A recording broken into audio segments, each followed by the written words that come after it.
We are going around the bases, and our first stop is in Cooperstown, New York, where a pair of new Hall of Famers got their moment in the sun. Congratulations to Scott Rowland and Fred McGriff. And Scott said, and his speeches were so wonderful. Scott said, it wasn't on my radar, and spoke to the writers. I'm glad it was on yours. Played against Scott. What was it like? Ultimate gamer, ultimate professional. Played third base as good as anybody I've ever seen in my life.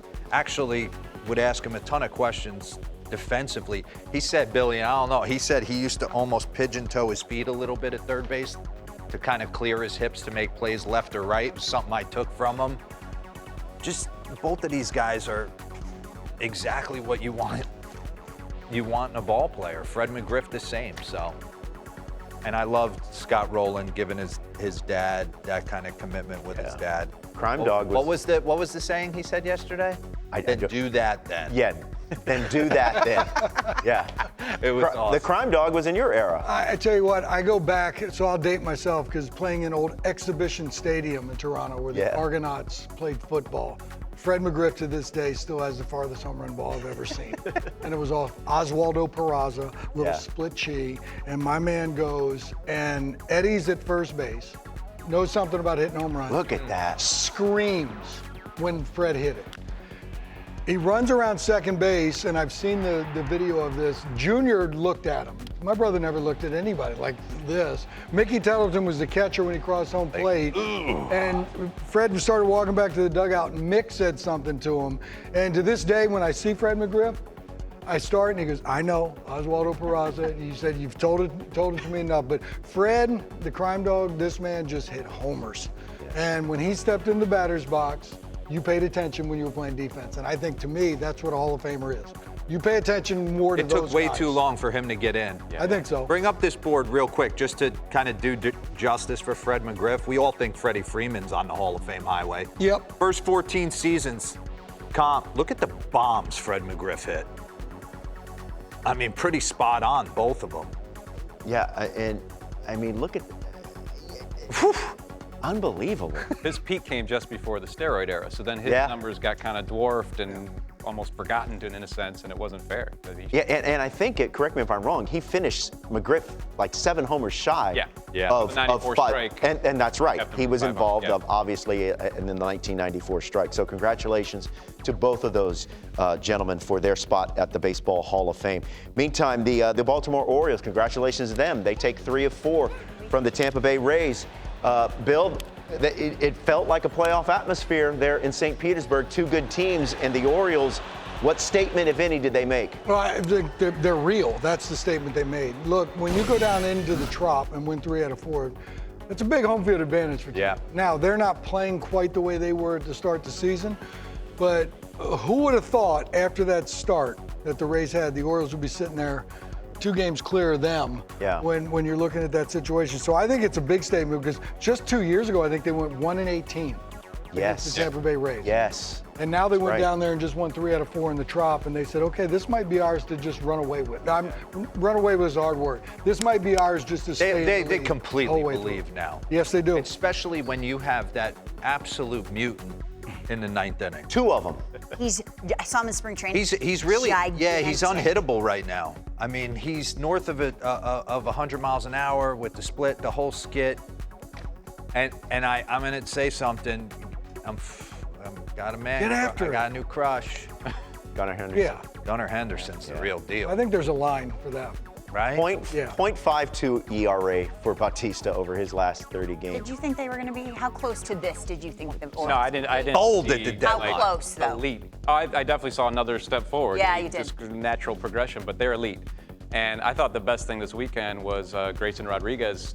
He's starting to put it together, because everything is under the prism of the trade deadline this time of year, and obviously that's another team that could use help in the starting rotation, but there's your help internally if he starts to be the guy. The Orioles system is so good that they can afford to give away some very productive pieces and still have a system that has plenty of talent left over. I always think of what D-Rose said. You owe it to the boys at some point to have someone walk in the clubhouse. Right. I feel like Grayson Rodriguez gets a division start, the way he ball explodes out of his hand. I was reading the Baltimore Sun. 60 games. 60. The title, they're no longer rebuilding. I think we can all agree on that. The Rangers beating the Dodgers. They now lead the AL West by 3 games. And Anthony, I heard you in the last segment with Robert saying the Astros are starting to kind of find it and put it together. It's the most talented team in that division. Who is it? Oh, man. Oh, boy. I still think the Astros probably. I mean, they have the pedigree, right? They know how to finish off a season. Do the Rangers know how to finish off a season? And I expect both of these clubs to be really aggressive, in the next week or so, because it's right there for the taking for both of them. And, the Astros might be 2 starters away from being the World Series type Astros we expect, but the Rangers might be as well. So they both have question marks in that area. Jordan could be coming back as soon as tonight, and Jose Altuve is obviously coming back. Who knows what's going on with Michael Brantley, but that could be interesting. What does Ric Flair always say? To be the man, you got to beat the man. So right now, I'm still. And I'm the jet flying, limo riding. Well, you didn't have to get all okay, that's fine. I want to give 2 guys a little love. short and sweet. Simeon, 200th homer. Congratulations. Yeah, congratulations. You are been a beast since you've come over.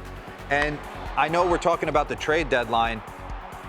Chris Young pulling off the Aroldis Chapman trade weeks before the actual deadline. He has been phenomenal. Exactly what they needed. And he threw a $103 yesterday. I saw his numbers with the Yankees against right now. It's unbelievable. It is. The last year of his. Yeah, what happened? How does that happen? How do you just lose it and then come back like that? All right. Signed with Kansas City. We were all like, what? How's that going to work? Well, it worked out well. For him.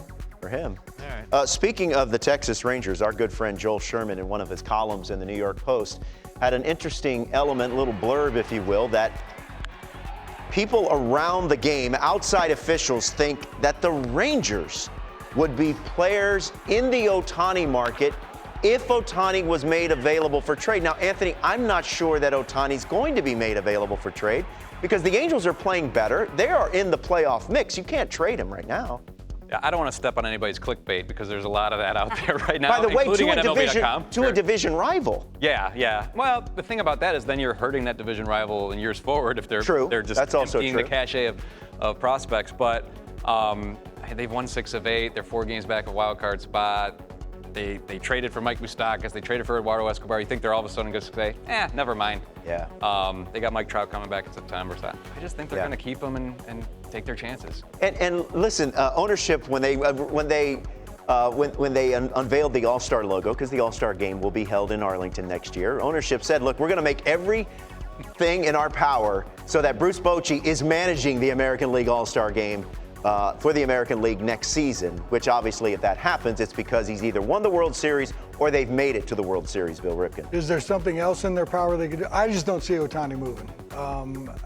The haul that they would have to get back for a short-term rental, because I don't think Texas is in the mix for locking him up long-term. I just don't. So I'm ruling Texas out on that side of it.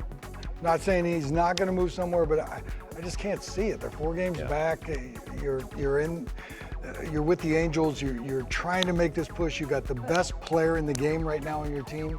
How do you move that? And the Angels would be asking for Jack Leiter. I was just going to say, we've had this conversation forever. Are we even late to this conversation with Ohtani? I just feel like at the end of the day, the owner runs the ship, and if he doesn't want to trade him, he's not going anywhere. And I agree with you. Is it a Max Scherzer, Trey Turner package that you have to get back?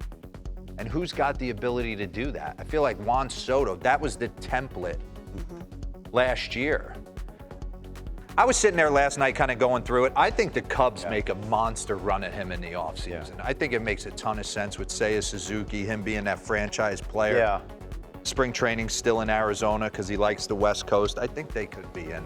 Well, the interesting thing is that Soto, of course, wasn't a rental. No. Shohei is theoretically, straight rental. for all intents and purposes, a rental.